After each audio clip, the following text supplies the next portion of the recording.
Welcome everyone to Storybook Mondays.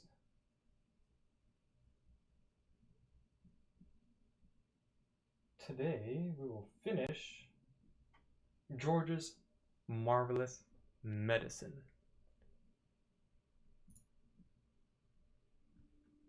So, George's Marvelous Medicine is the book that we've been reading for the past 2 weeks.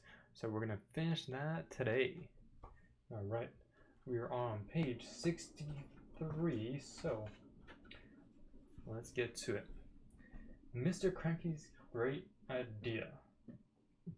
The next day, George's father came down to breakfast in a state of greater excitement than ever. "I've been awake all night thinking about it," he cried.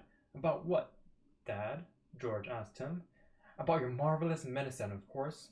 We can't stop now, my boy. We must start making more of it at once. More and more and more."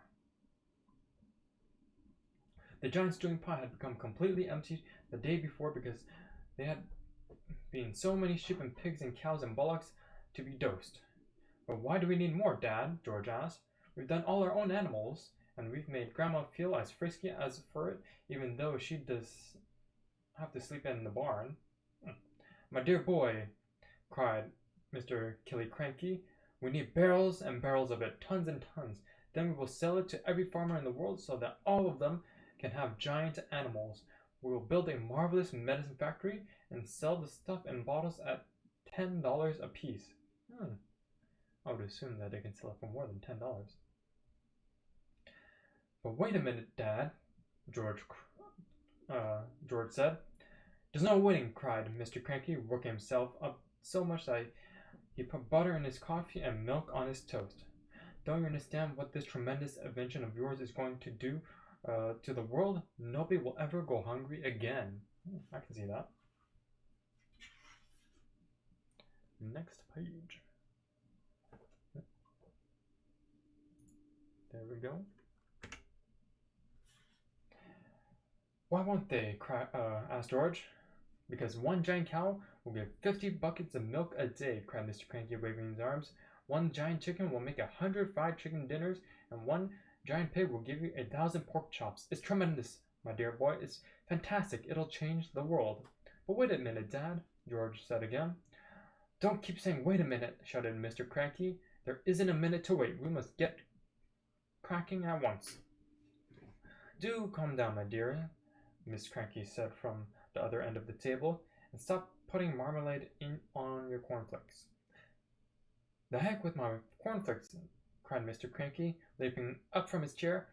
"Come on, George, let's get going, and the first thing we'll do is make one more stewing pot full as a tester." "But Dad," said little George, "the trouble is—" "There won't be any trouble, my boy," cried Mr. Cranky. "How can there possibly be any trouble? All you've got to do is put the same stuff in the pot as you did yesterday, and while doing it, I'll write down each and every item. That's how we'll get to the magic recipe." "But Dad," George said, "please listen to me." "Why don't you listen to him?" Mrs. Cranky said. "The boy's trying to tell you something." But Mr. Cranky was too excited to listen to anyone except himself, and then he cried, "When the new mixture is ready, we'll test it out on an old hen just to make sure that we've got it right, and after that we'll all shout hooray and build a giant factory." "But Dad—" "Come on then, what is it you want to say?" "I can't possibly remember all the hundreds of things I put into the pot to make the medicine," George said. "Of course you can, my dear boy," cried Mr. Cranky. "I'll help you. I'll jog your memory. You'll get it in the end, you see. If you don't—" "Now then, what was the first thing you put in?" "I went to the bathroom first," George said. "I used a lot of things in the bathroom and on Mommy's dressing table." "Come on then," cried Mr. Cranky. "Up we go to the bathroom." When they got there, they found, of course, a whole lot of empty tubes and empty aerosol cans and empty bottles. "That's great," said Mr. Cranky. "That tells us exactly what you used. If anything is empty, it means you used it." So Mr. Cranky started making a list of everything that was empty in the bathroom. Then they went to Mrs. Cranky's dressing table. A box of powder, said Mr. Cranky, writing it down. How goes hair set? Flowers of turnips, perfume, terrific. This is going to be easy. Where did you go next? To the laundry room, George said. But are you sure that you haven't missed anything up here, Dad? That's up to you, my boy, Mr. Cranky said. Have I? I don't think so, George said. So down they went to the laundry room, and once again Mr. Cranky wrote down the names of all the empty bottles and cans. My goodness me, what a massive stuff you used, he cried. No wonder it did magic things. Is that the lot? No, Dad, it's not, George said, and he led his father out to the shed where the animals' medicine were kept and showed him the 5 big empty bottles on the shelf. Mr. Cranky wrote down all their names. Anything else, Mr. Cranky asked? Little George scratched his head and thought, but he couldn't remember having put anything else in.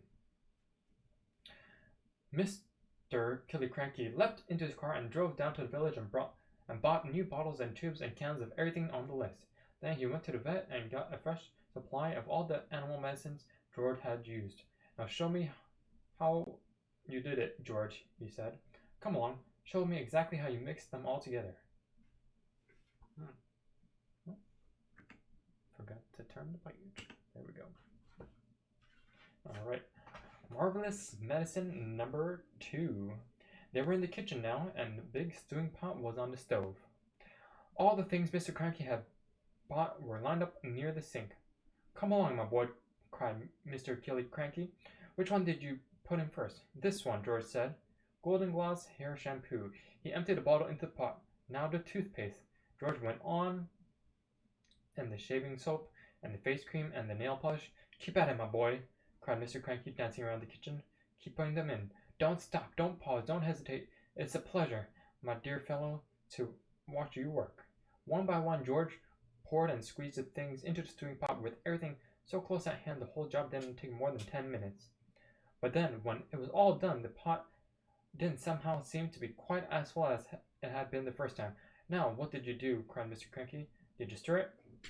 I boiled it, George said, but not for long, and I stirred it as well. So, Mr. Cranky lit the gas under the pot, and George stirred the mixture with the same wooden spoon he had used before. It's not brown enough, George said. Wait a minute. I know what I've forgotten. What? Cried Mr. Cranky. Tell me quick, because if you've forgotten even one tiny thing, then it won't work. At least, not in the same way. A quart of brown gloss paint, George said. That's what I've forgotten. Mr. Killycranky shot out of the house and into the car like a rocket. He sped down into the village and bought the paint and rushed back again. He opened the can in the kitchen and handed it to George. George poured the paint into the stewing pot. Aha, that's better, George said. That's more like the right color. It's boiling, cried Mr. Cranky. It's boiling and bubbling, George. Is it ready yet? It's ready, George said. At least I hope it is. Right, shouted Mr. Cranky, hopping about. Let's test it. Let's give it to a chicken. My heavens alive, why don't you calm down a bit? Mrs. Cranky said, coming into the kitchen. Calm down, cried Mr. Cranky. You expect me to calm down? And here we are mixing up the greatest medicine ever discovered in the history of the world. Come along, George. Dip a cupful out of the pot and get a spoon and we'll give it to some chicken just to make absolutely certain we've got the correct mixture. Outside in the yard there were several chickens that hadn't had any of George's marvelous medicine number 1. They were pecking about in the dirt in that silly way chickens do. George crouched down, holding out a spoonful of marvelous medicine number 2. Come on, chicken, he said. Good chicken, chick, chick, chick. A white chicken with black specks on his feathers looked up at George. It walked over to the spoon and went peck. The effect of marvelous medicine number 2 on this chicken was not quite the same effect produced by medicine number 1, but it was very interesting. Whoosh! Shrieked the chicken, and he shot 6 feet up in the air and came down again. Then sparks came out of his beak, bright yellow sparks of fire, as though someone was sharpening a knife on grindstone inside his tummy. Then his legs began to grow longer. His body stayed the same size, but the 2 thin yellow legs got longer and longer and longer still. What's happening to it? Cried Mr. Killycranky. Something's wrong, George said. The legs went on growing, and the more they grew, the higher up in the air went the chicken's body. When the legs were about 15 feet long, they stopped growing. The chicken looked perfectly absurd with its long legs and its ordinary little body, perched up high on top. It was like a chicken on stilts. I agree. Chicken on stilts. That's funny.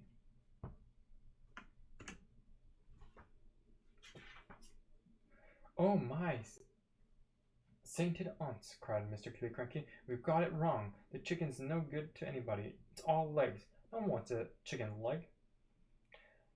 I must have left something out, George said. I know you've left something out, cried Mr. Cranky. Think, boy, think.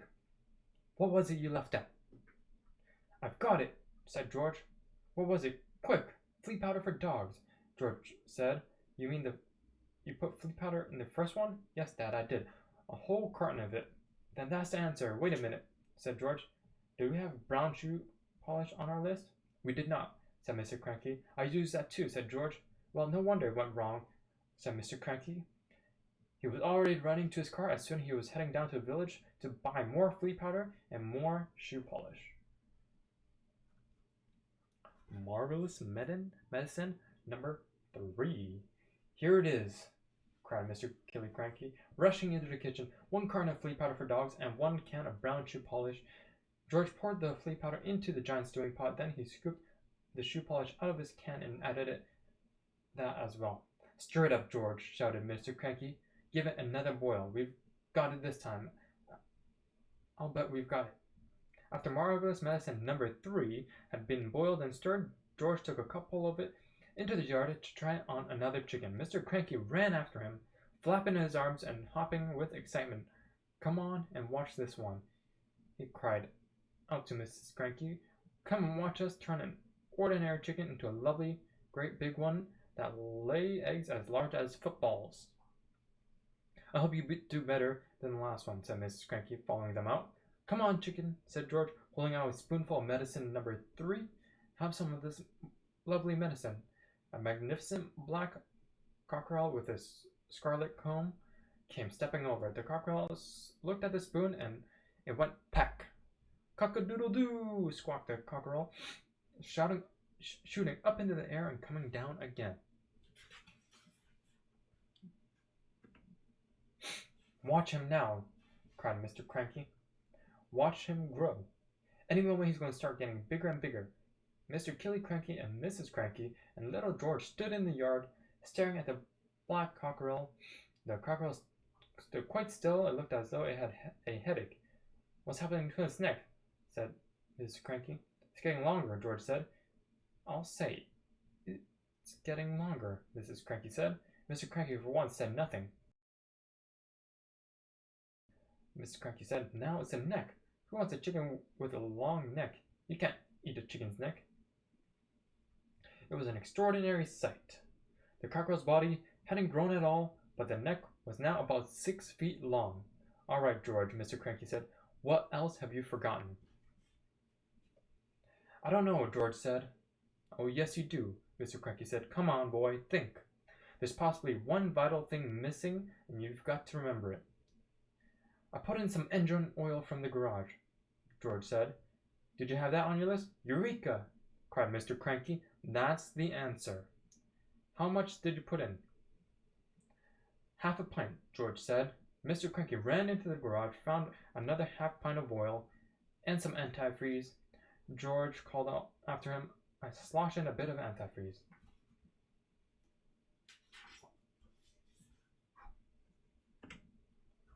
Marvelous medicine number 4. Back in the kitchen once again, George, with Mr. Cranky watching him anxiously, tipped half a pint of engine oil and some antifreeze into the giant stewing pot. Boil it up again, cried Mr. Cranky. Boil it up and stir it. George boiled it and stirred it. You'll never get it right, said Mrs. Cranky. Don't forget, you don't just have the same things, but you've got to have exactly the same amounts of those things. And how can you possibly do that? You keep out of this, cried Mr. Cranky. We're doing fine. We've got it this time. You see if we have it. This was George's marvelous medicine number 4. When it had been boiled a couple of minutes, George once again carried a couple of it into the yard. Mr. Cranky ran after him. Mrs. Cranky followed more slowly. You're going to have some mighty queer chickens, around here if you go on like this, she said. Dish it out, George, cried Mr. Cranky. Give it a spoonful. That one over there, he pointed at a brown hen. George knelt down and held out a spoonful with the new medicine in it. Chick, chick, he said. Try some of this. Then the brown hen walked over and looked at the spoon, and then it went peck. Ouch, it said. Then a funny whistling noise came out of its beak. Watch it grow, shouted Mr. Cranky. Don't be too sure, said Mrs. Cranky. Why is it whistling like that? Keep quiet, woman, cried Mr. Cranky. Give it a chance. They stood there staring at the brown hen. It's getting smaller, George said. Look at it, Dad. It's shrinking. And indeed it was. In less than a minute the hen shrunk so much it was no bigger than a new hatched chick. It looked ridiculous.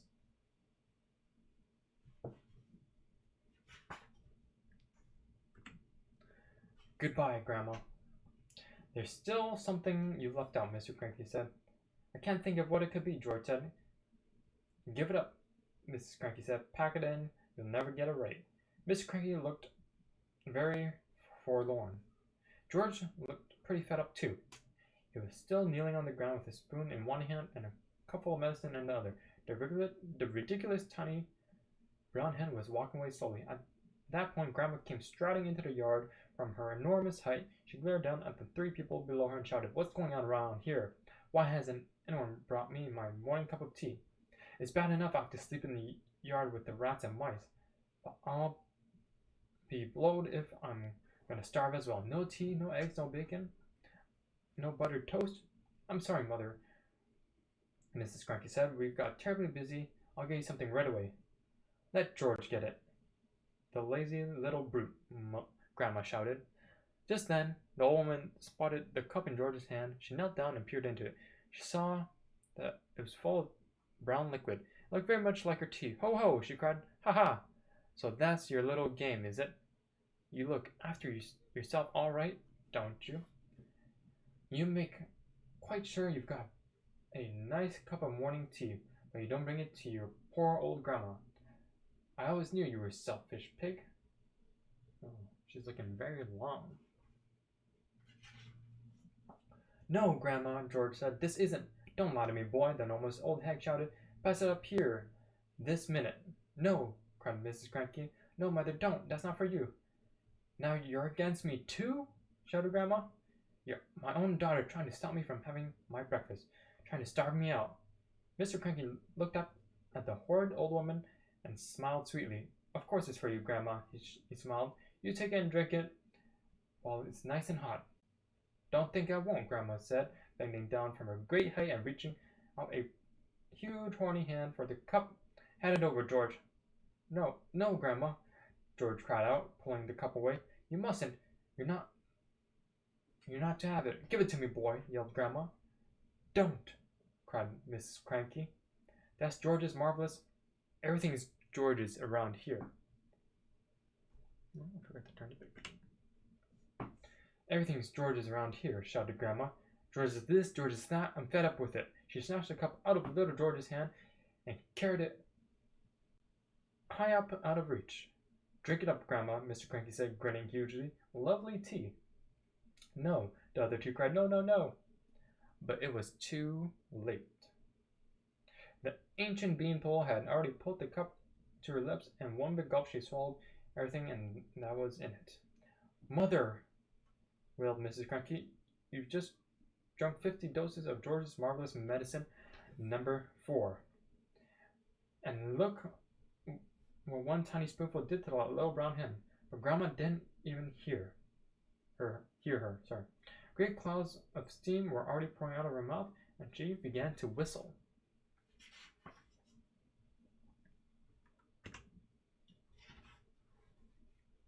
This is going to be interesting, Mr. Cranky said, still grinning. Now you've done it, cried Mrs. Cranky, glaring at her husband.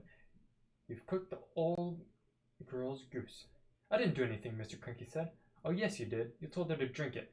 A tremendous hissing sound was coming from above their heads. Steam was shooting out of Grandma's mouth and nose and ears and whistling as it came.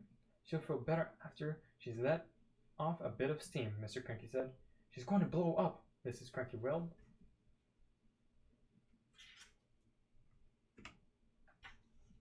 Her boiler is going to bust.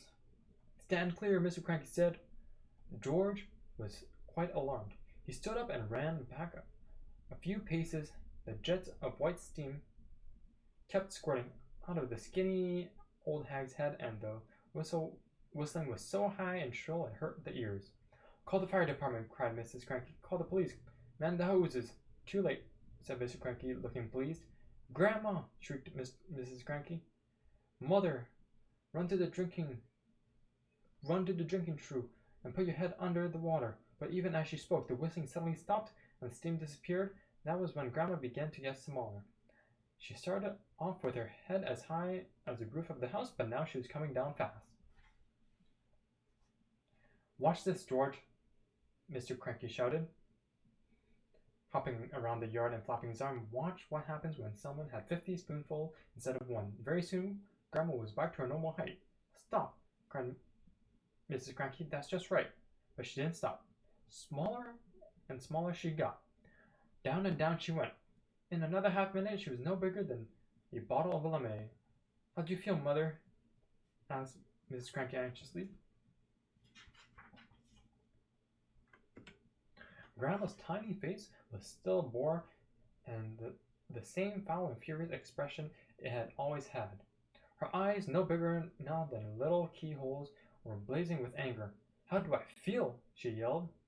How do you think I feel? How would you feel if you'd been a glorious giant a minute ago and suddenly you're a miserable midget? She's still going, shouted Mr. Crank gleefully. She's still getting smaller. And by golly, she was. When she was no bigger than a cigarette, Mrs. Cranky grabbed for her. She held her in her hands and cried, How do I stop her from getting smaller still? You can't, Mr. Cranky said. She had 50 times the right amount. I must stop her, Mrs. Cranky wailed. I can hardly see her as it is. Catch hold of each end and pull, Mr. Cranky said. By then, Grandma was the size of a matchstick and still shrinking fast. A moment later, she was no bigger than a pin, then a pumpkin seed, then... Where is she? Cried Mrs. Cranky. I've lost her. Hooray, said Mr. Cranky. She's gone. She disappeared completely, cried Mrs. Cranky. That's what happens to you if you're grumpy and bad-tempered, said Mr. Cranky. Great medicine of yours, George. George didn't know what to think. For a few minutes, Mrs. Cranky kept wandering around with a puzzled look on her face, saying, Mother, where are you? Where have you gone? Where have you got to? How can I find you? But she calmed down quite quickly, and by lunchtime she was saying, Ah, well, I suppose it's all for the best. She was a bit of a nuisance around the house, wasn't she? Yes, Mr. Cranky said. She most certainly was. George didn't say a word. He felt quite trembly. He knew something tremendous had taken place that morning.